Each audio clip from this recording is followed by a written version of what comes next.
boa noite para vocês. Boa noite, tudo bem? Que alegria nós estarmos mais um domingo aqui.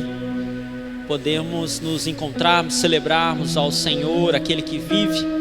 E principalmente nesse domingo especial, nesse domingo de Páscoa, onde nós temos talvez um motivo a mais para lembrar, para recordar de tudo que foi feito e de tudo que Ele fez nas nossas vidas. Você sabe, o Glauco acabou de mencionar, a gente está numa série de mensagens durante esse mês de abril, chamada Encontros com Jesus, uma série especial de Páscoa. Então, durante todos os domingos desse mês de abril, a gente está falando a respeito da Páscoa, né? De alguns encontros que Jesus teve ali pouco antes da sua morte e depois da sua morte e ressurreição. E a gente está revisitando esses momentos. O primeiro domingo, se você não esteve aqui, eu quero fazer uma retrospectiva rápida. No primeiro domingo a gente falou a respeito do encontro de Jesus com os seus discípulos ali na última ceia, no momento em que ele faz aquele momento de lavagem dos pés dos discípulos, e aí ele diz que ele dá o exemplo e que nós deveríamos agir assim, através desse exemplo, e servir as outras pessoas como nós gostaríamos de ser servidos. No segunda semana anterior, o Glauco falou com a gente a respeito daquele encontro de Jesus com aqueles dois ladrões que estavam ali ao lado dele na cruz, no momento da crucificação. E a gente falou um pouco mais sobre a morte de Jesus, o sacrifício dele na cruz e tudo isso, tudo aquilo que ele representou aquele momento para nós. O Glauco falou também um pouco a respeito do véu que foi rasgado de alto a baixo. Então a gente passou por essas duas mensagens e hoje a gente está na terceira mensagem dessa série. A gente vai falar um pouco sobre o que o dia de hoje pede. A gente vai falar um pouco sobre ressurreição, sobre a Páscoa, sobre talvez o momento mais especial da vida cristã, a data mais especial, que é a Páscoa. Então eu gostaria de te convidar para estar abrindo sua Bíblia, o seu dispositivo, ou estar acompanhando comigo através da leitura na projeção de Lucas, Evangelho de Lucas, capítulo 24. Evangelho de Lucas, capítulo 24. A gente lê do versículo 1 até o versículo 12. Pessoal da projeção, eu vou estar usando a nova versão transformadora, a NVT. Se você quiser estar acompanhando comigo na projeção. O texto diz assim, Lucas 24, do 1 ao 12. No primeiro dia da semana, bem cedo, as mulheres foram ao túmulo, levando as especiarias que haviam preparado, e viram que a pedra tinha sido afastada da entrada. Quando entraram no túmulo, não encontraram o corpo do Senhor Jesus. Enquanto estavam ali, perplexas, dois homens apareceram vestidos com mantos resplandecentes. As mulheres ficaram amedrontadas e se curvaram com o rosto em terra. Então os homens perguntaram: por que vocês procuram entre os mortos aquele que vive? Ele não está aqui, ressuscitou. Lembrem-se do que ele lhes disse na Galileia. É necessário que o Filho do Homem seja traído e entregue nas mãos dos pecadores, seja crucificado e ressuscite no terceiro dia. Então lembraram-se dessas palavras de Jesus e, voltando do túmulo, foram contar aos 11 discípulos e a todos os outros o que havia acontecido. Maria Madalena, Joana, Maria, mãe de Tiago, e as outras mulheres que as acompanhavam relataram tudo aos apóstolos. Para eles, porém, a história pareceu absurda e não acreditaram nelas. Mas Pedro se levantou e correu até o túmulo. Abaixando-se, olhou atentamente para dentro e viu os panos de linho vazios. Então voltou para casa, admirado com o que havia acontecido. Até aqui. Feche seus olhos, vamos orar mais uma vez. Deus, obrigado pela tua palavra lida, Pai. Obrigado porque a tua palavra é viva, ela é eficaz, ela fala ao nosso coração, ela traz transformação, ela traz confronto. E que nessa noite seja dessa forma, Pai, que a tua palavra possa ecoar nos nossos corações, nas nossas mentes, e que ao sairmos daqui, ó Pai, nós possamos ter essas palavras reverberando em nossa mente, no nosso coração, e que elas possam trazer transformações às nossas vidas. Em nome de Jesus, amém. Bom, eu já falei um pouco então sobre os últimos dias que a gente teve, os outros domingos que a gente falou, da série de mensagens, o que a gente abordou. E hoje a gente está diante da ressurreição. É o que a gente comemora na data de hoje, no domingo de Páscoa, a ressurreição do nosso Senhor Jesus Cristo. E para a gente falar um pouco da ressurreição, nada mais pontual do que a gente ler o relato bíblico da ressurreição, do que aconteceu naquele domingo pela manhã. E é interessante que, se você depois chegar na sua casa e for conferir, em todos os 4 evangelhos você consegue ler um trecho dessa ressurreição, desse relato da ressurreição. Sempre nos últimos, com exceção de um evangelho, mas sempre nos últimos, né? Mateus 28 vai falar a respeito sobre isso, Marcos 16 vai falar sobre isso, Lucas 24 vai falar sobre isso, e a exceção é João. João vai ser no capítulo 20, no penúltimo capítulo, e ele vai falar um pouco sobre a ressurreição de Jesus e como aconteceu.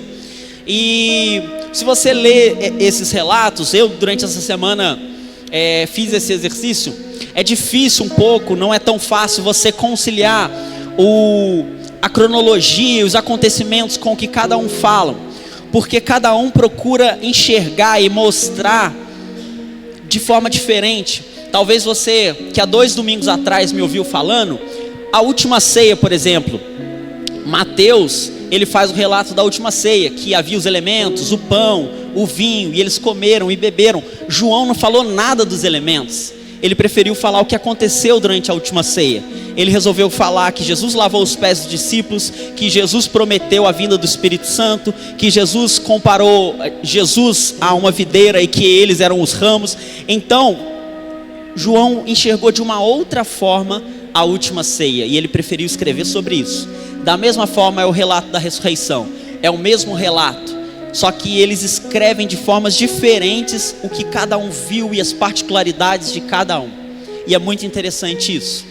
E eu preferi nesse dia então trazer os versículos de Lucas. Lucas nem foi uma pessoa que foi uma testemunha ocular que viu esses acontecimentos, mas ele recebeu essa instrução de outras pessoas. Marcos e Lucas foram assim, eles receberam e eles registraram então o que está escrito aqui, de que na noite do primeiro dia, na manhã do primeiro dia, como começa o texto, algumas mulheres procuraram o corpo de Jesus, foram atrás do corpo de Jesus para ungirem o corpo dele e não encontraram. Então a gente vai ler a partir desse relato. Depois, se você quiser na sua casa, está vendo melhor a respeito disso, Mateus 28, Marcos 16, João capítulo 20.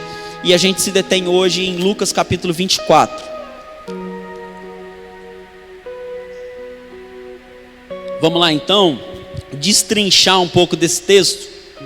O primeiro versículo diz o seguinte: no primeiro dia da semana. Primeiro dia da semana, domingo, tá? Entende-se como domingo. Então quando começa no primeiro versículo falando no primeiro dia, você pode entender no domingo. Por quê? E é uma questão curiosa para a gente destacar, é que no judaísmo,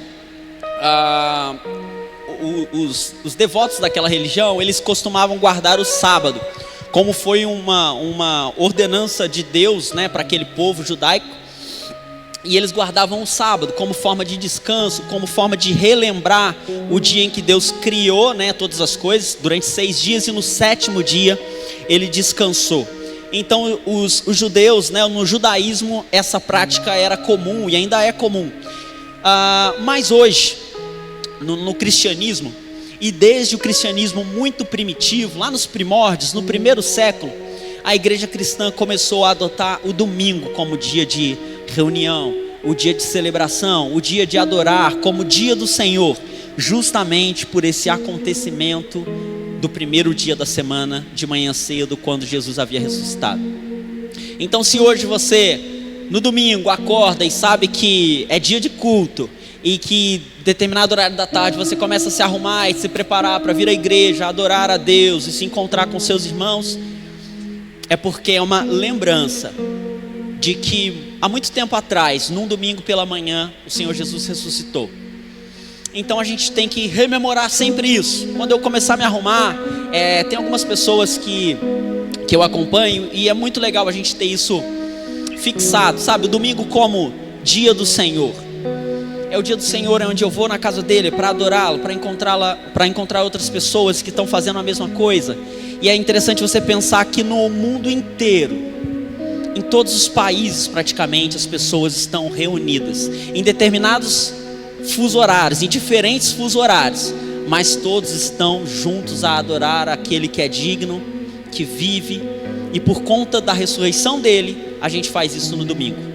Sempre que você lembrar que hoje é dia de ir na igreja, hoje é domingo, lembre-se que isso se originou na ressurreição de Cristo.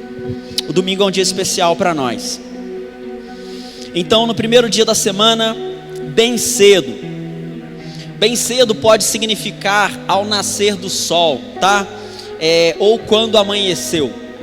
Por que pode significar isso? Como eu estava falando ainda na prática judaica, o dia na verdade terminava e começava outro no pôr do sol do dia anterior. Então, por exemplo, hoje é sábado de tarde. O sol está se pondo, ali está acabando o sábado e está começando o domingo. Era assim como eram contados os dias. Então, quando o sol está se pondo, o outro dia já está começando na cultura deles. Mas aí durante esse tempo de que escureceu e passou-se a madrugada inteira, as mulheres elas tiveram a oportunidade de estar fazendo esses preparativos que falam aqui. As mulheres foram ao túmulo levando as especiarias que haviam preparado. Então durante aquela madrugada elas puderam descansar, porque era sábado, né? Era o dia sagrado, e também porque o domingo estava começando e eles faziam aqueles preparativos. Então eles começaram a preparar essas especiarias, e aí no versículo 1 ainda diz: as mulheres foram ao túmulo levando as especiarias aromáticas, né? Eu peguei isso de outra tradução, especiarias aromáticas que haviam preparado. Deixa eu contar um pouco para vocês. Talvez você leia esse texto e não venha à sua mente como era feito um sepultamento naquele primeiro século. Na época de Jesus, os túmulos, eles não eram um cemitério igual a gente tem hoje, né? Os túmulos, eles eram uma tumba, uma espécie de uma caverna cavada dentro de uma rocha.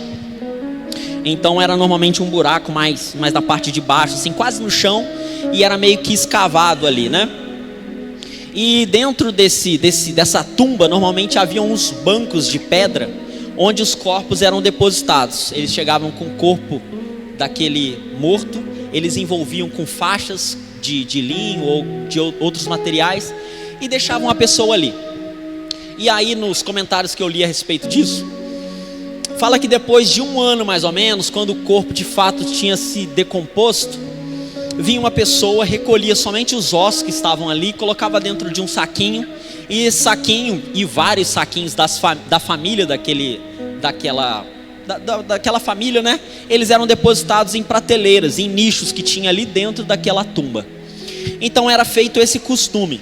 E aí o que acontecia? Por causa dessa pessoa ficar ali naquele banco de pedra exposto até haver essa decomposição toda, era normal as pessoas, as mulheres principalmente, preparavam extratos, especiarias aromáticas, diversas substâncias que elas iam e ungiam o corpo daquele morto para tentar diminuir o odor que teria durante aquele período de decomposição. Seria 1 ano de decomposição.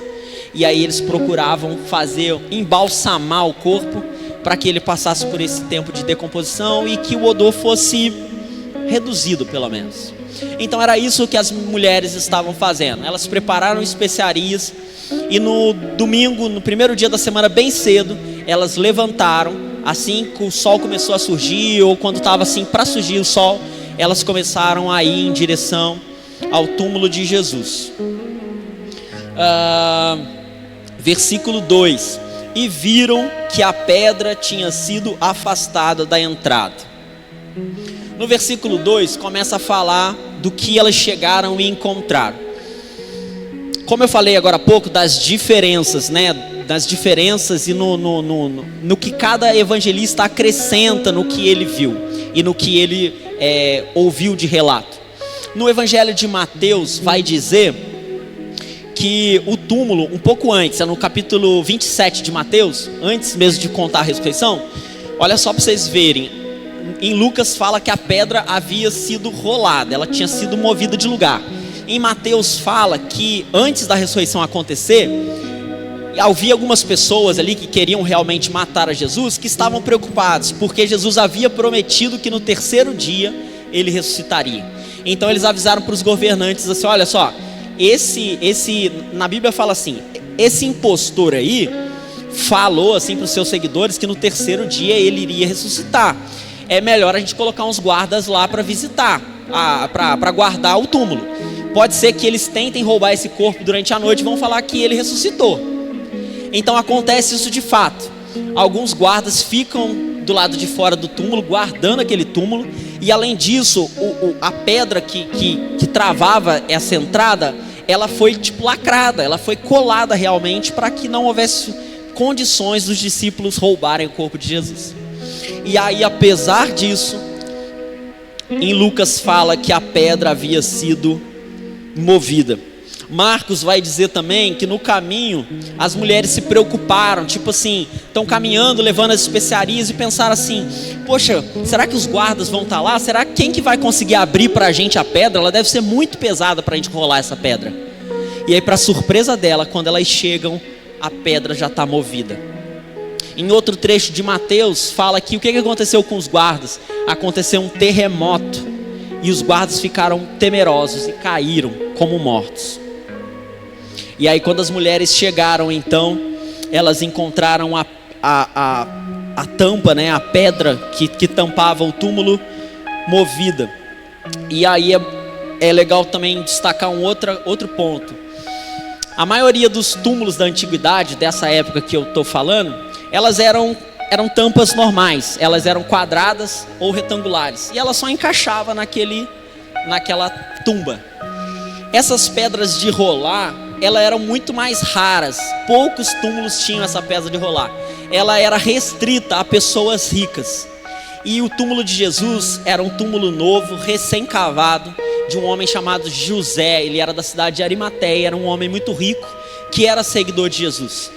E com o decorrer da morte de Jesus, José de Arimateia, ele oferece o túmulo dele, da família dele, para que Jesus fosse colocado ali.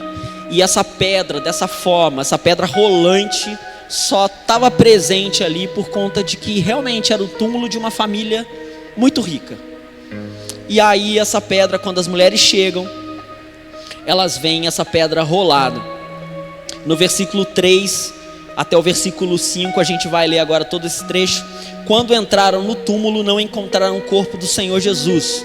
Enquanto estavam ali perplexas, 2 homens apareceram, vestidos com mantos resplandecentes. As mulheres ficaram amedrontadas e se curvaram com o rosto em terra. Até aqui por enquanto. Sim. Então vamos lá, as mulheres chegaram, elas ficaram preocupadas quem iria abrir a tampa rolante ali para elas. Quando elas chegam, a tampa está aberta. E aí elas ficam assim, achando estranho, elas entram, fala no versículo 3, quando entraram no túmulo. Então elas entram naquele túmulo. Nos comentários também você pode ver que não era um lugar de fácil acesso, não é fácil entrar nesse lugar, é uma entrada meio difícil. Então elas entraram todas dentro do túmulo para procurar o que tinha acontecido. Alguém moveu a pedra, mas será que Jesus está aí? Quando entraram, não, ele não estava. Quando elas estavam a caminho do túmulo, as mulheres levavam especiarias. E como eu já falei agora há pouco, as especiarias elas serviam para embalsamar o corpo daquela pessoa morta, para evitar um pouco que o odor ficasse muito ruim durante esse período. Então a expectativa delas ao chegar naquele lugar não era um corpo que havia sumido.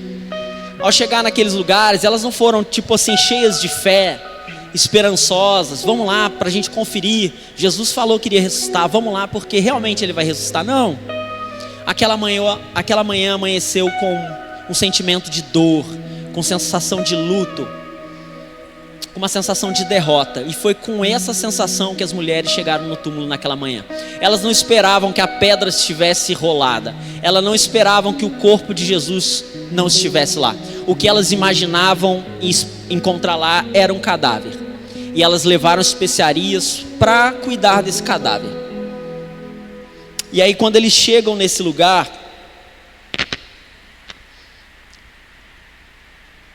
elas não encontram o corpo de Jesus. E aí é por isso que no texto fala que elas ficaram perplexas, elas ficaram abismadas, elas ficaram sem reação, sem saber o que poderia ter acontecido. Porque eu cheguei aqui simplesmente para embalsamar o corpo de um morto, mas ele não está aqui. Eu não vim cheio de esperança, eu não vim cheio de fé.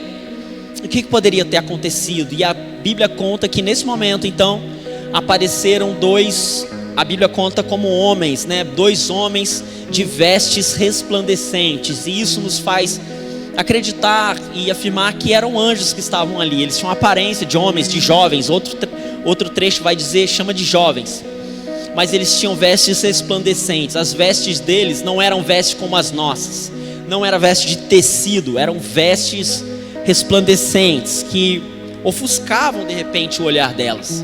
E aí elas, com muito medo, o texto fala que elas curvaram o rosto, o olhar para o chão, e ficaram muito temerosas. E aí então no versículo 5 ainda vai falar que os homens perguntaram: por que vocês procuram entre os mortos aquele que vive? Ele não está aqui, ressuscitou. Versículos 5 e 6. Os anjos parecem que perguntaram até como uma forma irônica para as mulheres, né? As mulheres, naquela sensação de que não esperavam ter aquela surpresa, elas só esperavam encontrar uma pessoa morta, e os anjos perguntaram como forma de ironia: poxa, mas por que vocês estão procurando no meio dos mortos? Quem está vivo? Não faz sentido. Só que o coração delas não esperava uma ressurreição no domingo de manhã. E aí então é uma reflexão que a gente pode trazer para as nossas vidas. Os anjos perguntaram para ela: por que vocês procuram ainda entre os mortos uma pessoa que vive? E muitas vezes a gente continua a fazer isso no nosso dia a dia. Às vezes a gente vive a nossa vida como se Jesus tivesse morto. Às vezes a gente não se dá conta de que realmente ele ressuscitou. Às vezes a gente não leva ele em consideração. Às vezes a gente procura viver a nossa vida da nossa forma, da nossa maneira, e não coloca para refletir que Jesus ressuscitou. E na nossa correria do nosso dia a dia, a gente parece que continua procurando entre os mortos aquele que vive, buscando em outras coisas aquele que realmente vive, e a gente às vezes não se dá conta de que ele ressuscitou. É como se voltássemos a procurar por Jesus como se ele ainda não tivesse ressuscitado, mas ele já se ressuscitou, e isso faz total diferença na nossa vida. O anjo continua dizendo: olha, lembrem-se, não procura mais entre os mortos aquele que está vivo. Lembrem-se o que ele falou para vocês na Galileia. E aí então os anjos vão lembrar para aquelas mulheres o que Jesus relatou para ele diversas vezes.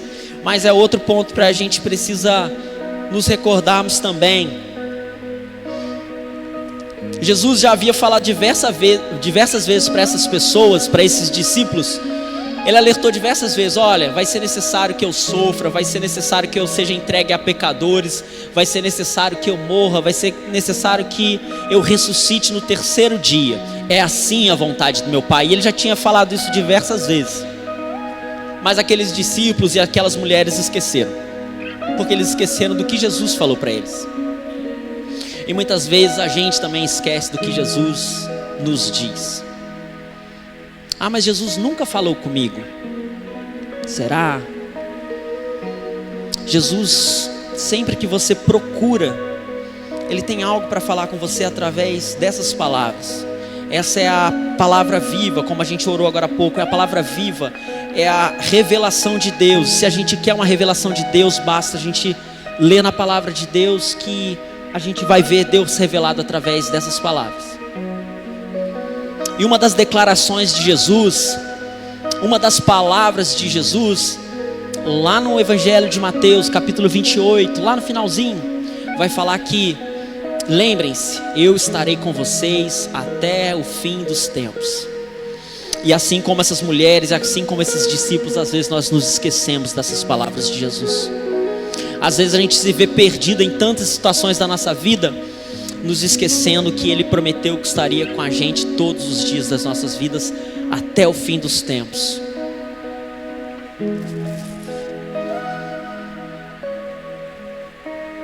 Será que nós temos vivido de acordo com essa promessa de Jesus, de que estaria conosco todos os momentos até o fim dos tempos? Será que nós temos realmente... Será que a gente tem agido de uma forma condizente com que Jesus estivesse sempre vivendo do nosso lado até o fim dos tempos?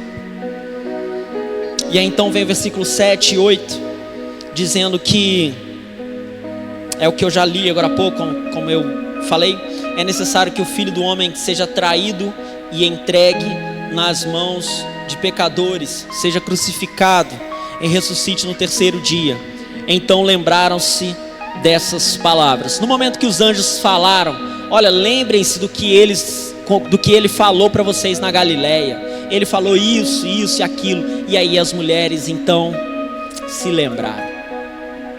As mulheres se lembraram. Jesus já havia afirmado, como eu já falei, Jesus já tinha afirmado isso para os discípulos algumas vezes. E logo em breve, daqui a um pouquinho, nos próximos versículos, Jesus vai afirmar isso por aqueles viajantes que iam para Emaús. Eles estão tristes no caminho. E aí eles falam para Jesus: você não sabe o que aconteceu nos últimos dias? Você não sabe de toda a tragédia que aconteceu?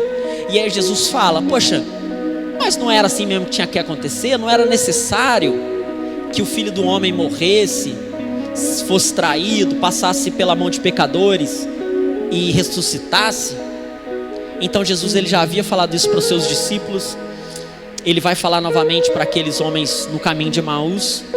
E é isso que a gente tem que recordar, das palavras que Jesus nos fala, e nós precisamos estar sempre reafirmando isso. No versículo 9, a gente só vai ler: e voltando ao túmulo,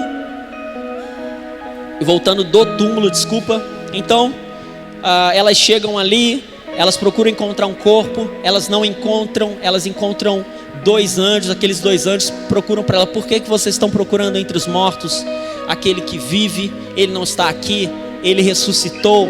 E no Evangelho de Mateus ainda declara: ele ressuscitou como havia dito. Ele deixa claro assim. E aí então elas lembram-se das palavras de Jesus. E aí é o versículo 9: voltando então do túmulo, elas saem, elas se recompõem. E elas saem então e vão contar aos 11 discípulos. Os 11 discípulos são os 12 discípulos sem Judas agora, que já havia traído a Jesus e morrido. E a todos os outros que havia acontecido. Então elas foram correndo contar para os discípulos aquilo que elas tinham presenciado. E aí no versículo 10 vai relatar quem eram aquelas pessoas: Maria Madalena, Joana, Maria mãe de Tiago e as outras mulheres que acompanhavam. Relatavam tudo aos apóstolos. Maria Madalena é aquela mulher que Jesus havia libertado de demônios. Joana aparece pelo menos 2 vezes nos evangelhos, mas é muito específico e muito pontual. Você imagina Joana é o nome da minha avó. Imagina Joana, ela ser lembrada e mencionada nos evangelhos por 2 únicos motivos. Ela aparece como uma ajudadora do ministério de Jesus com seus bens, e ela aparece porque presenciou o túmulo de Jesus vazio. Zerou a vida, tá de bom tamanho. ajudou no ministério de Jesus e viu o túmulo vazio. Pronto, já bastou. Maria, provavelmente aqui, né, fala mãe do Tiago. Então eram 2 Tiagos, discípulos de Jesus. O Tiago, irmão de João, e o outro Tiago. Então provavelmente essa Maria era a mãe do outro Tiago. E nos outros evangelhos menciona Salomé também, que era a mãe do Tiago e do João, que eram brothers ali de Jesus, estavam sempre juntos. Pedro, Tiago, João, não era isso? Estavam sempre juntos com Jesus. Mas aí, apesar da animação, de toda a perplexidade, de todo o temor das mulheres, de tudo que elas viram, de toda a euforia, correria, elas chegam para os discípulos, elas contam tudo isso, mas os discípulos não dão muito crédito para as mulheres, não. No contexto judaico do primeiro século também, era um ponto muito interessante e até absurdo, né? As mulheres, elas não eram tidas como testemunhas confiáveis. Eles acreditavam que as mulheres estavam inventando as coisas. De repente dormiram mal durante a noite, ficaram fazendo essas especiarias aí, cheiraram muito especiaria e aí começa a falar que Jesus ressuscitou. Não tem nada a ver isso aí não. E aí eles desacreditaram da palavra que as mulheres haviam trazido. E aí no versículo 12, a gente já está concluindo. No versículo 12, declara que Pedro ouviu aquela história, as mulheres falando que Jesus ressuscitou, que o túmulo estava vazio. Pedro se levantou e correu até o túmulo. Apesar das incredulidades daqueles discípulos, Pedro ele resolve correr até lá e confirmar o que elas estavam dizendo. Será possível mesmo que Jesus tinha ressuscitado? E aí no Evangelho de João, capítulo 20, vai nos contar também que Pedro ficou assim, né, tipo meio que, será que isso é verdade? E ele começou a correr. E aí João conta, ele mesmo, o escritor do Evangelho, ele fala que eu fui junto. E ele fala que João e Pedro correram até o túmulo para ver se isso era verdade mesmo. E aí João fala que ele chegou primeiro, ele deu uma olhada lá para dentro, ele viu de fato algumas coisas lá, mas não viu o corpo. E aí Pedro, como a gente falou 2 domingos atrás também, eufórico, explosivo, ele não olhou de fora não, ele entrou, deu uma olhada. João teve coragem e entrou também. E de fato eles não encontraram ali o corpo de Jesus. E aí fala no versículo 12, abaixando-se, olhou atentamente para dentro e viu os panos de linho vazios. Então voltou para casa, Pedro, então voltou para casa, admirado com o que tinha acontecido. A banda pode ir subindo enquanto a gente conclui. Bom, então, diante desse relato, as mulheres chegam para os discípulos, contam o que elas tinham visto e presenciado. Os discípulos não dão crédito. E aí Pedro, então, ele acha aquilo curioso e ele sai correndo em direção ao túmulo para ver se aquilo era verdade. João vem e acompanha Pedro, e eles chegam lá e eles se certificam de que de fato o corpo de Jesus não estava naquele local. E aí então, na última frase desses versículos todos, fala que ele voltou para casa admirado com o que havia acontecido. E aí eu gostaria de que você começasse a pensar a respeito disso. Primeiramente a respeito de Pedro. Fala que ele correu para casa admirado com o que tinha acontecido. Será que qual foi o sentimento de Pedro ao ver esse acontecimento? Será que era um sentimento de tipo assim, descrença ainda com o que tinha acontecido? Não é possível que isso aconteceu. Ou será que Pedro, relembrando do que tinha acontecido, das negações que ele havia feito a Jesus, será que de repente essa admiração que ele teve, será que ele não foi algo tipo assim, poxa, será que eu ainda tenho alguma chance ainda de ser perdoado?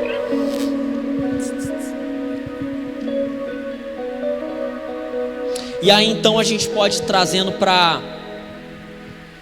a nossa vida. Será que nós temos nos admirado com a grandeza desse fato, de que Jesus ressuscitou? Se a gente pudesse voltar no tempo e tivesse nessa cena, será que a gente seria... Qual seria a nossa reação diante disso? Qual seria a nossa admiração? E podendo te trazer de volta para o tempo presente, será que a gente leva em consideração toda essa grandeza de que foi Jesus ressuscitar dentre os mortos? Será que a gente tem entendimento do significado da ressurreição de Jesus dentre os mortos? Será que a gente entende que a humanidade desde o começo, desde o princípio, pecou, e desde então nós estávamos afastados de Deus, desconectados de Deus? A Bíblia usa o termo de destituídos, fala que todos estavam destituídos da glória de Deus. E quando eu penso em destituído, eu penso de destituiu, separou, tirou, e aí eu sempre lembro de desconectou. Na nossa atualidade a gente usa muito essa palavra, desconectou. E aí toda a nossa humanidade, ela havia sido desconectada de Deus, ela já não tinha mais ligação com Ele, por conta do pecado que foi cometido lá no Éden. E se viveu muitos e muitos anos com essa desconexão, e Deus ordenou através de leis que os nossos pecados, as nossas falhas, os nossos erros, eles deveriam ser perdoados através do sacrifício de um animal. E aí então tinha um sacerdote, uma pessoa, autoridade na religião, que em determinado momento do ano ele podia acessar um local mais interno do templo, e ele levava esses animais, sacrifício de animais, oferecendo perdão a Deus pelos pecados daquele povo. E aí Deus então decide, pela sua boa vontade, por iniciativa de Deus, não pela nossa, não por merecimento nosso, mas Deus, Ele decide nos reconectar, nos religar a Ele, termos comunhão de novo com Deus.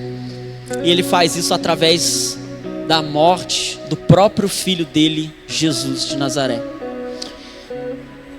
Vindo como Deus, se encarnou como homem, viveu aqui, sofreu as nossas dores, não pecou. Foi, como diz o texto, era necessário que o Filho do Homem fosse traído, levado à cruz por pecadores, sofreu, como Glauco expôs na semana passada, e ele de fato morreu. Ele sofreu uma morte que não era dele, essa morte era nossa.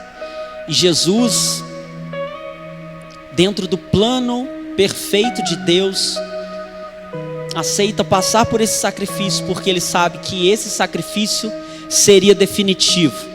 Não mais sacrifício de animais para perdão de pecados, agora sacrifício do Cordeiro definitivo, para que houvesse paz e reconexão com Deus para toda a eternidade. E nós hoje estamos diante dessa realidade. Jesus morreu numa cruz em nosso favor. E não somente isso, Jesus ressuscitou no terceiro dia, como havia prometido. É uma verdade grande demais para a gente não se admirar. Então eu gostaria que você estivesse abaixando sua cabeça, que você estivesse fechando seus olhos. Como o texto fala aqui no versículo 12, que ao voltar para sua casa, você volte admirado com esses acontecimentos. Que um Deus tão grande, tão majestoso, tão poderoso, foi capaz de entregar o seu próprio Filho para morrer, se sacrificar e ressuscitar em nosso favor, para nos salvar, para nos libertar e para nos trazer redenção.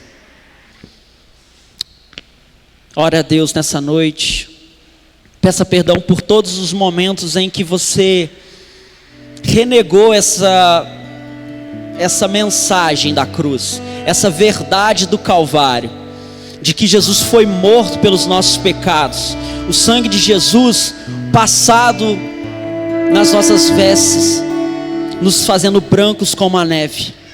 E hoje nós podemos acessar o trono da graça com ousadia, graças ao sacrifício definitivo de Jesus Cristo na cruz. Na primeira semana a gente teve o nosso encontro com Jesus. Foi o encontro com os discípulos, naquele momento em que ele lavou os pés dos discípulos. Na semana passada nós tivemos o encontro de Jesus com aqueles 2 ladrões que foram pregados ali junto de Jesus, próximos a Jesus na cruz. E hoje o encontro de Jesus, ele não foi com uma pessoa específica. O encontro de Jesus foi um encontro definitivo com toda a humanidade há 2000 anos atrás, que nos trouxe redenção, salvação, e por conta disso hoje nós podemos celebrar aquele que vive e reina para todo sempre. Amém? Que o Senhor te abençoe e te guarde, que o Senhor faça resplandecer o rosto dele sobre a sua vida. Que o amor de Deus, a graça do nosso ressurreto Jesus Cristo e as consolações do Espírito Santo estejam e permaneçam sobre você. Vão em paz, boa semana.